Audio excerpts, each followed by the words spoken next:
सभी श्रद्धालु श्रोताओं को नवरात्रि की हार्दिक शुभकामनाएं। जय माता दी। आज हम माता के अद्भुत रूप का दर्शन करेंगे और चतुर्थ और पंचम अध्याय का पाठ करेंगे। इस दिन हम माँ भगवती को पूर्ण श्रद्धा और भक्ति भाव से नमन करते हैं। नवरात्रि के इस पवित्र पर्व की आप सभी को हार्दिक शुभकामनाएं।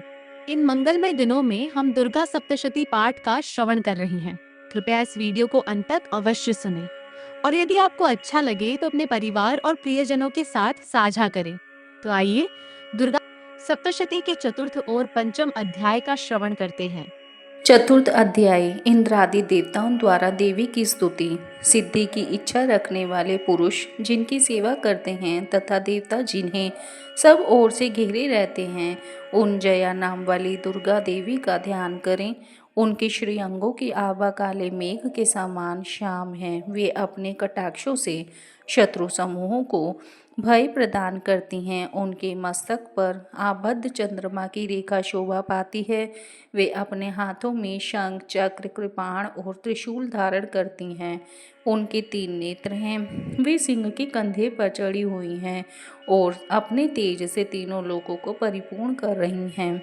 ऋषि कहते हैं, अत्यंत पराक्रमी दुरात्मा महिषासुर तथा उसकी दैत्य सेना के देवी के हाथ से मारे जाने पर इंद्र आदि देवता प्रणाम के लिए गर्दन झुकाकर गर्दन को तथा कंधे झुकाकर उन भगवती दुर्गा का उत्तम वचनों द्वारा स्तवन करने लगे।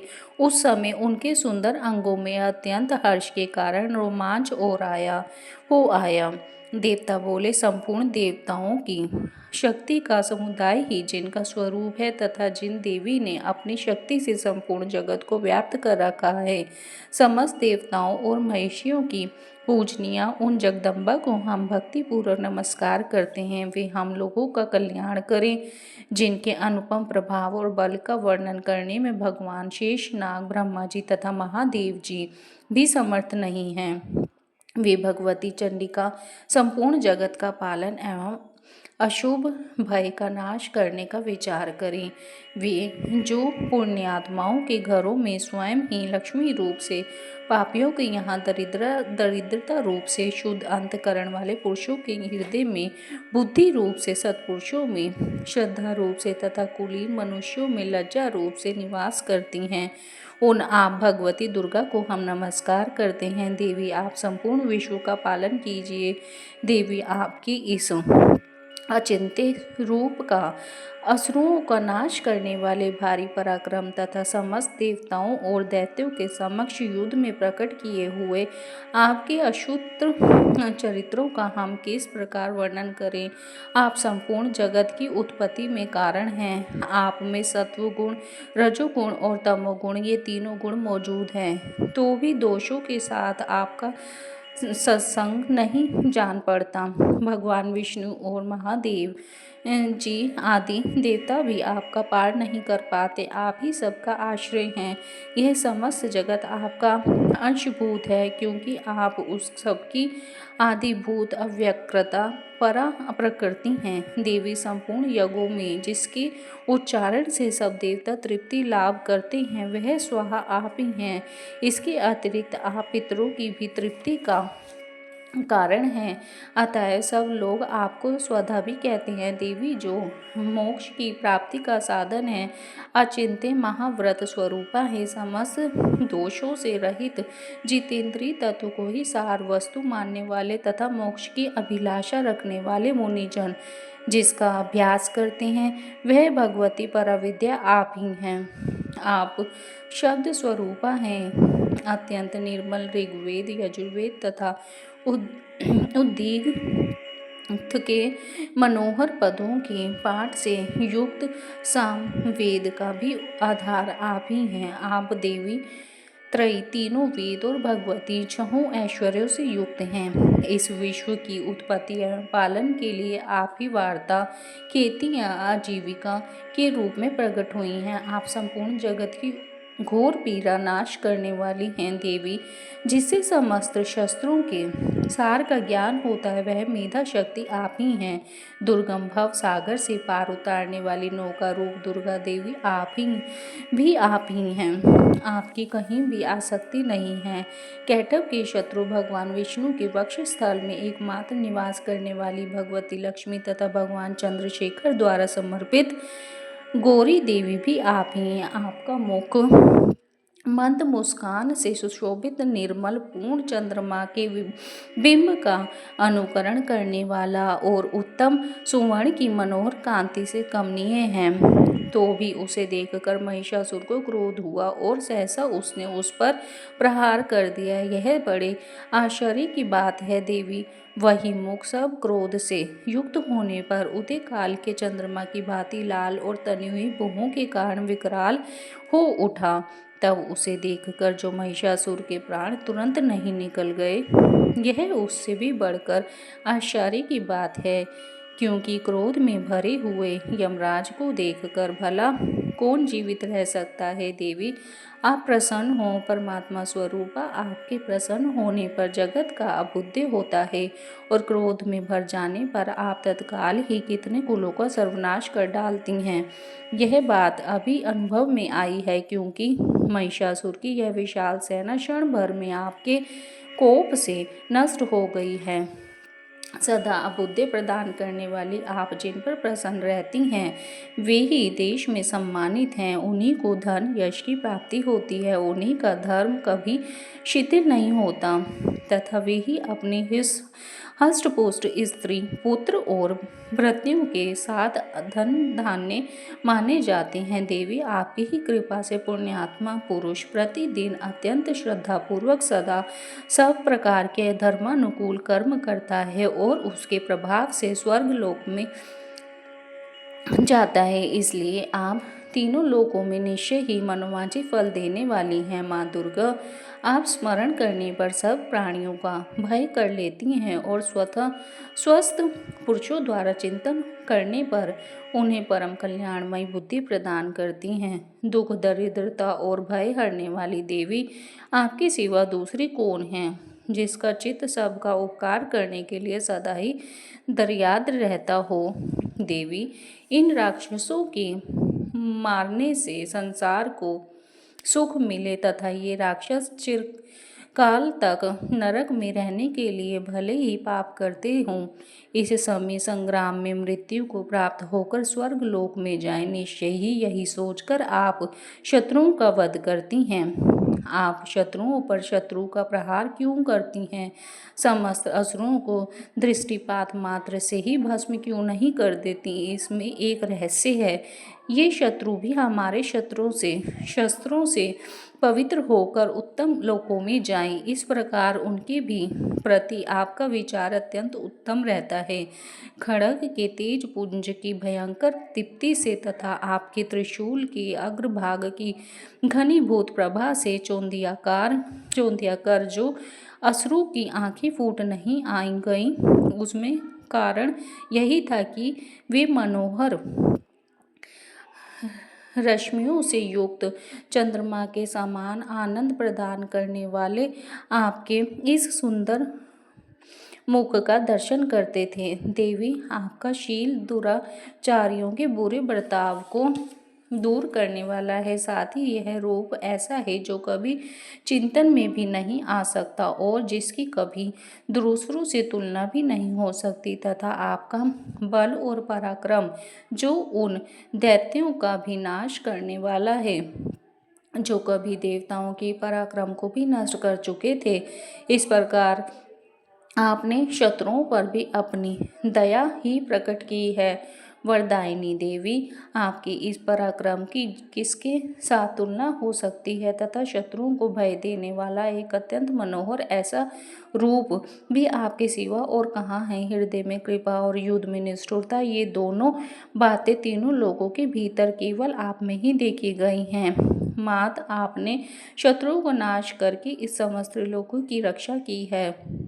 उन शत्रुओं को भी युद्ध भूमि में मारकर स्वर्ग लोक में पहुंचाया है तथा उन्मत्त दैत्यों से प्राप्त होने वाले हम लोगों के भय को भी दूर कर दिया है।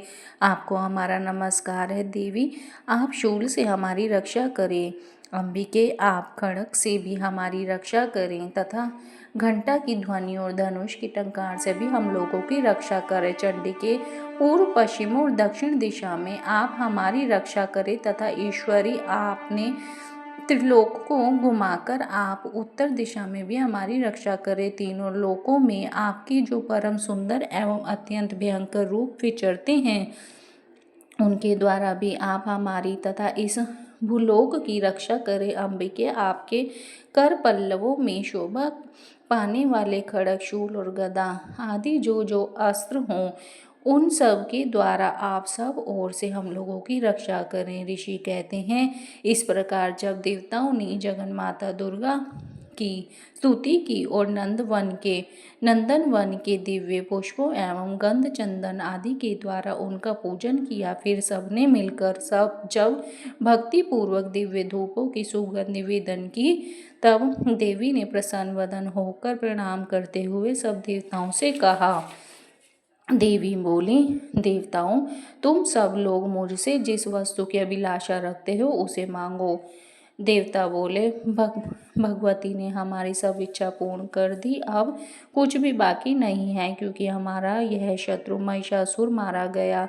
महेश्वरी, इतने पर भी यदि आप हमें और वर देना चाहती हैं तो अब हम जब जब आपका स्मरण करें तब तब आप दर्शन देकर हम लोगों के महान संकट दूर कर दीजिए तथा प्रसन्न मुख की अंबिके, जो मनुष्य इस स्रोतों द्वारा आपकी स्तुति करे उसे वित्त, समृद्धि और वैभव देने के साथ ही उसकी धन और स्त्री आदि संपत्ति को भी बढ़ाने के लिए आप सदा हम पर प्रसन्न रहें। ऋषि कहते हैं, राजन, देवताओं ने जब अपने तथा जगत के कल्याण के लिए भद्रकाली देवी को इस प्रकार प्रसन्न किया, तब वे तथास्तु कहकर वहीं अंतर्ध्यान हो गई। भोपाल, इस प्रकार पूर्व काल में तीनों लोकों का हित चाहने वाली देवी जिस प्रकार देवताओं के शरीरों से प्रकट हुई थी, वह सब कथा मैंने कह सुनाई।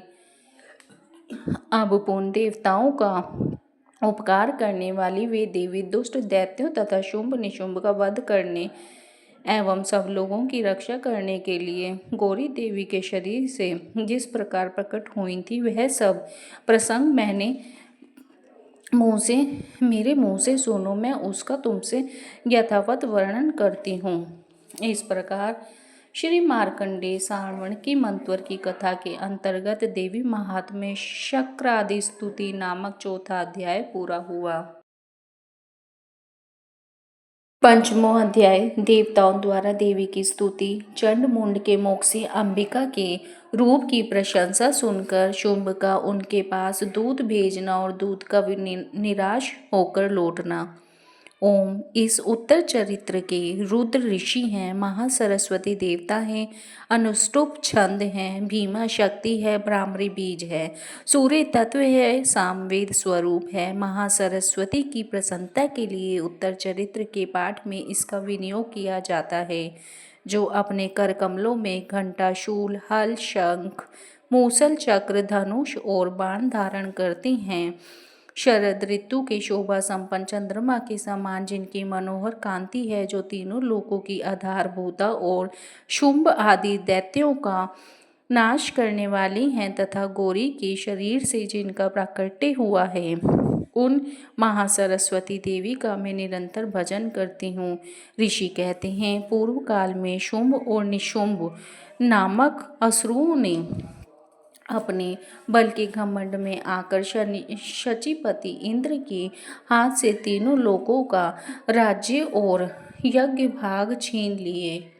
वे ही दोनों सूर्य, चंद्रमा, कुबेर, यम और वरुण के अधिकार का भी उपयोग करने लगे। वायु और अग्नि का कार्य भी वे ही करने लगे। उन दोनों ने सब देवताओं को अपमानित, राज्य भ्रष्ट, पराजित तथा अधिकारहीन करके स्वर्ग से निकाल दिया। उन दोनों महान असुरों से तिरस्कृत देवताओं ने अपराजिता देवी का स्मरण किया और सोचा, जगदम्बा ने हम लोगों को वर दिया था कि आपत्ति काल में स्मरण करने पर भी मैं तुम्हारी सब आपत्तियों से तत्काल नाश कर दूंगी।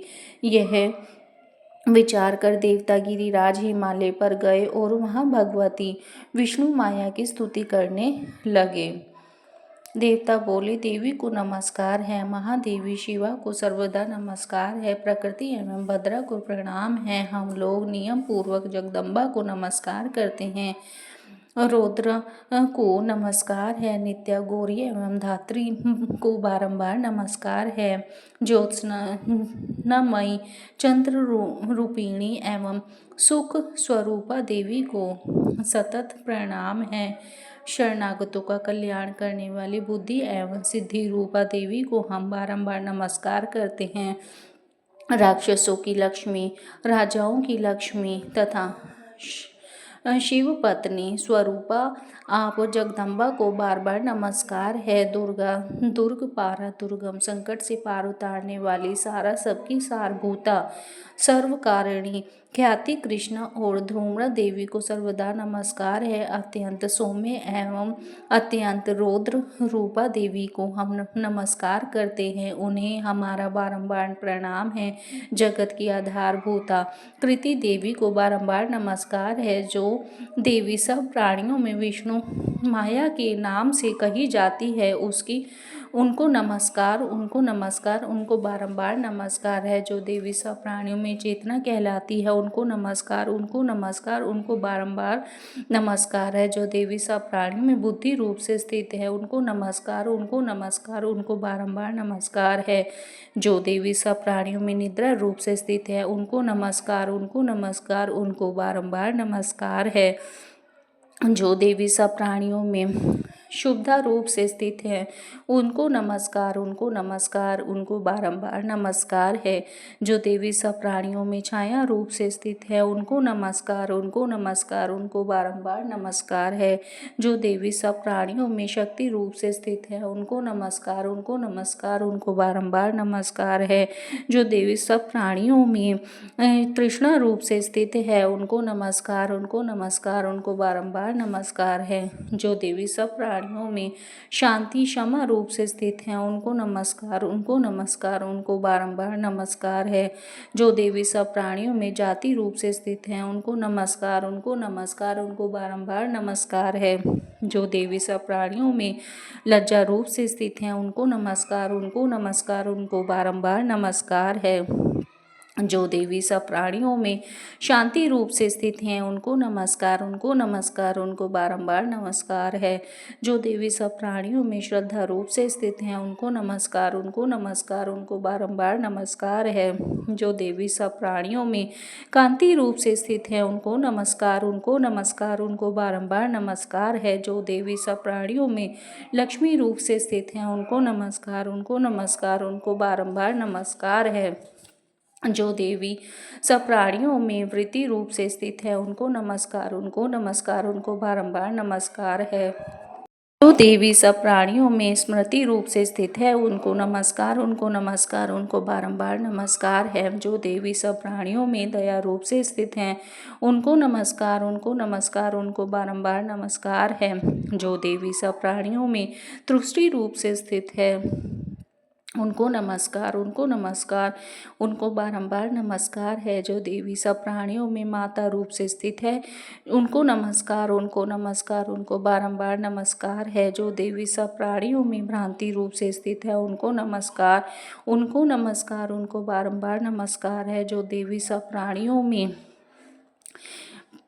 भ्रांति रूप से स्थित है, उनको नमस्कार, उनको बारंबार नमस्कार है। जो जीवों के इंद्रिय वर्ग की अधिष्ठात्री देवी एवं सब प्राणियों में सदा व्याप्त रहने वाली उन व्याप्ति देवी को बारंबार नमस्कार है। जो देवी चैतन्य रूप से इस संपूर्ण जगत को व्याप्त करके स्थित है, उनको नमस्कार, उनको नमस्कार, उनको बारंबार नमस्कार है। पूर्व काल में अपने अभिष्ट की प्राप्ति होने से देवताओं ने जिनकी स्तुति की तथा देवराज इंद्र ने बहुत दिनों तक जिनका सेवन किया, वह कल्याणमयी साधन भूता ईश्वरी हमारा कल्याण और मंगल करे तथा सारी आपत्तियों का नाश कर डाले। उद्दंड दैत्यों से सताए हुए हम सभी देवता जिन परमेश्वरी की इस समय नमस्कार करते हैं तथा वो भक्ति से विनम्र पुरुषों द्वारा स्मरण की जाने पर तत्काल ही संपूर्ण विपत्तियों को नाश कर देती हैं, वो जगदम्बा हमारा संकट दूर करे। ऋषि कहते हैं, राजन, इस प्रकार जब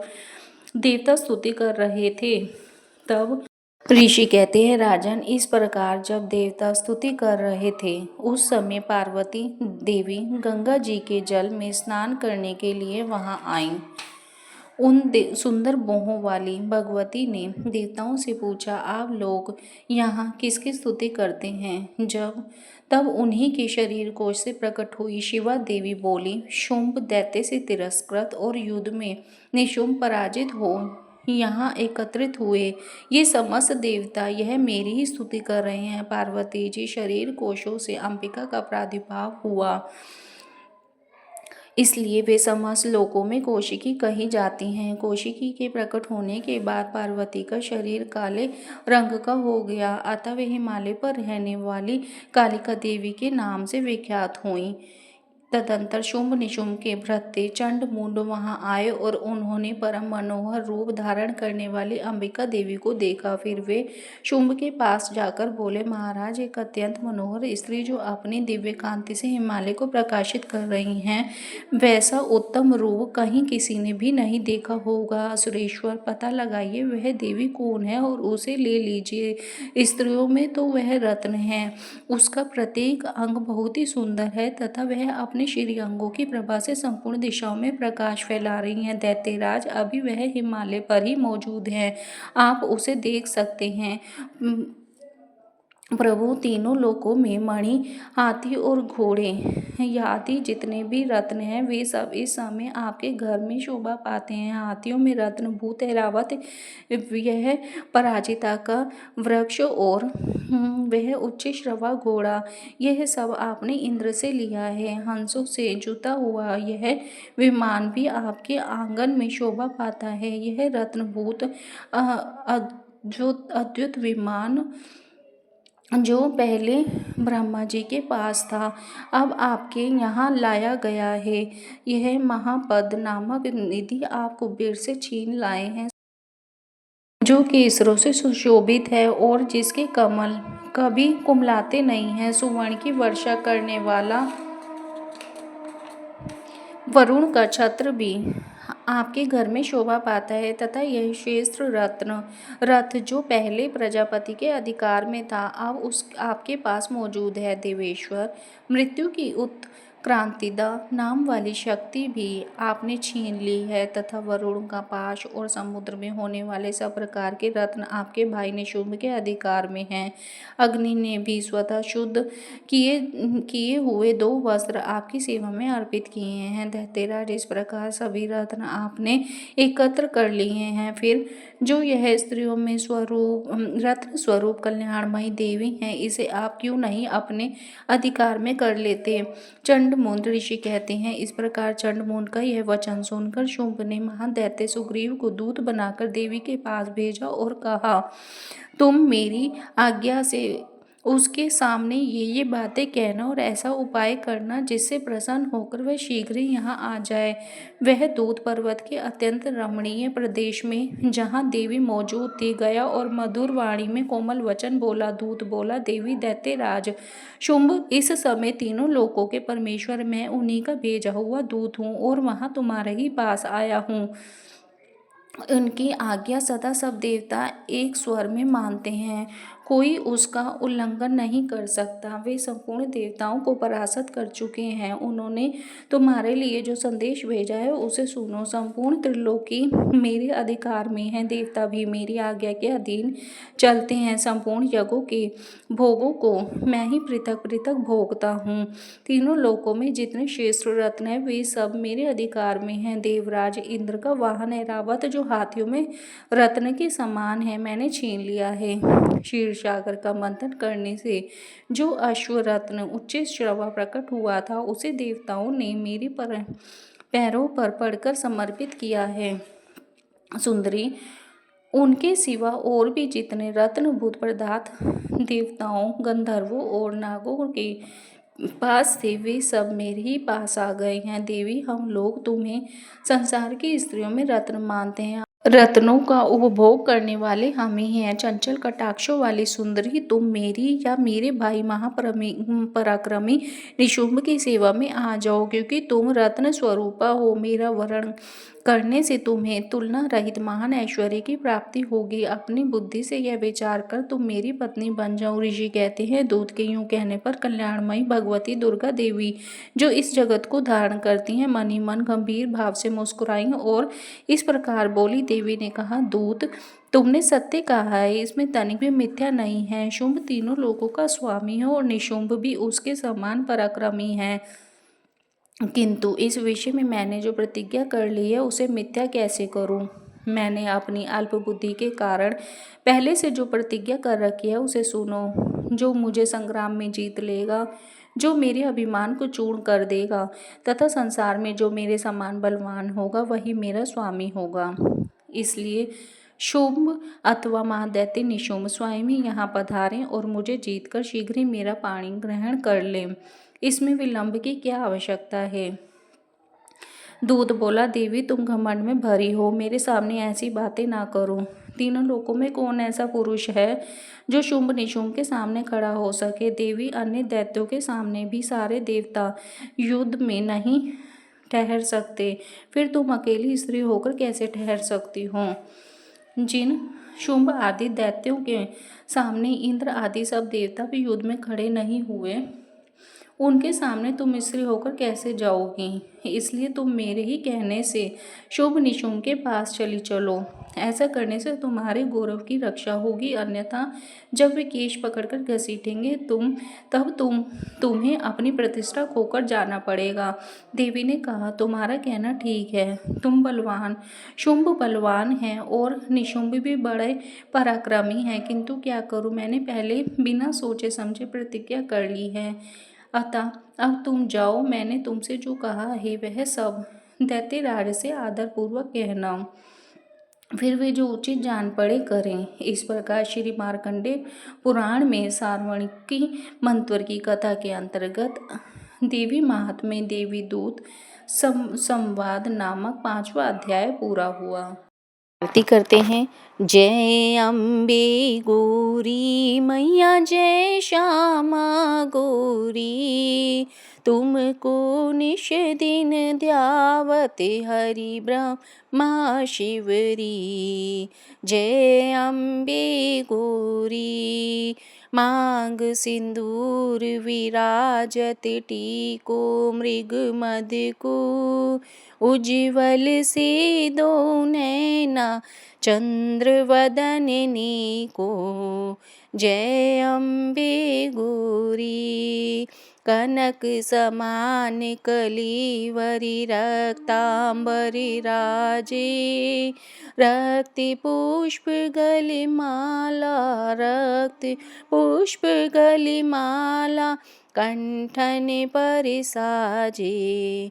जय अम्बे गौरी, की हरिवाहन राजत खड़क खपरधारी, सूरि नर मुनि जन सेवत तिनके दुख हारी।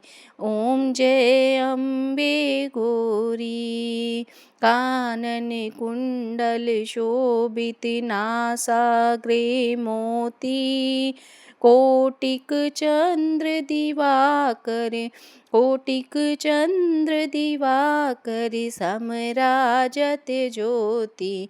जय अम्बे गौरी। शुंभ निशुंभ विदारे महिषासुर घाती। ध्रुम विलोचन नैना ध्रुम विलोचन नैना निषेदिन मदमाती। जय अम्बे गौरी। चंड मुंड संहारे शोणित बीज हरे। मधु कैटभ दो मारे मधु कैटभ दो मारे सुर भयहीन करे। जय अम्बे गौरी। ब्रह्माणि रुद्राणि तुम कमला रानी। आगम निगम बखानी तुम शिव पटरानी। जय अम्बे गौरी। 64 योग निगावत नृत्य करत भैरो। बाजत ताल मृदंगा बाजत ताल मृदंगा ओ बाजत डमरू। जय अम्बे गौरी। तुम ही जग की माता तुम ही हो भरता। भक्तन की दुख हरता सुख संपत्ति करता। जय अम्बे गौरी। भुजाचार्य अति शोभित वर मुद्राधारी। मन वांछित फल पावत सेवत नर नारी। ओम जय अम्बे गौरी। कंचन थाल विराजत अगर कपूर बाती। श्रीमाल के तुम्हें राजत कोटि रतन ज्योति। जय अम्बे गौरी। श्री अम्बे जी की आरती जो कोई नर गावे। कहत शिवानंद स्वामी कहत हरि हरि स्वामी सुख संपत्ति पावे। जय अम्बे गौरी। जय अम्बे गौरी मैया जय श्यामा गौरी। जय माता दी। अब हम क्षमा प्रार्थना करेंगे। परमेश्वरी, मेरे द्वारा रात दिन सहस्त्रों अपराध होते रहते हैं, यह मेरा दास है। यूं समझकर मेरे उन अपराधों को तुम कृपा पूर्वक क्षमा करो। परमेश्वरी, मैं आवाहन नहीं जानती, विसर्जन करना नहीं जानती तथा पूजा करने का ढंग भी नहीं जानती। क्षमा करो देवी सुरेश्वरी, मैंने जो मंत्रहीन, क्रियाहीन और भक्तिहीन पूजन किया है वह सब आपकी कृपा से पूर्ण हो। सैकड़ों अपराध करके भी जो तुम्हारी शरण में जा जगदम्ब कहकर पुकारता है उसे वह गति प्राप्त होती है जो ब्रह्मादि देवताओं के लिए भी सुलभ नहीं है। जगदम्बिके, मैं अपराधी हूँ किंतु तुम्हारी शरण में आई हूँ। इस समय दया का पात्र हूँ, तुम जैसा चाहो वैसा करो। देवी परमेश्वरी, अज्ञान से, भूल से अथवा बुद्धि भ्रांत होने के कारण मैंने जो न्यूनता या अधिकता कर दी हो वह सब क्षमा करो और प्रसन्न हो। सच्चिदानंद स्वरूपा परमेश्वरी, जगन माता कामेश्वरी, तुम प्रेम पूर्वक मेरी यह पूजा स्वीकार करो और मुझ पर प्रसन्न रहो। देवी सुरेश्वरी, तुम गोपनीय से भी गोपनीय वस्तु की रक्षा करने वाली हो। मेरे निवेदन किए हुए इस जप को ग्रहण करो, तुम्हारी कृपा से मुझे सिद्धि प्राप्त हो। माँ की महिमा ने मन में श्रद्धा जगाई होगी। यदि शब्दों में कोई त्रुटि रह गई हो तो क्षमा कर दीजिएगा, यही विनती रही हो। माँ आपकी हर मनोकामना पूर्ण करें, आपका हर दिन मंगलमय और सुखपूर्ण करें। जय माता दी।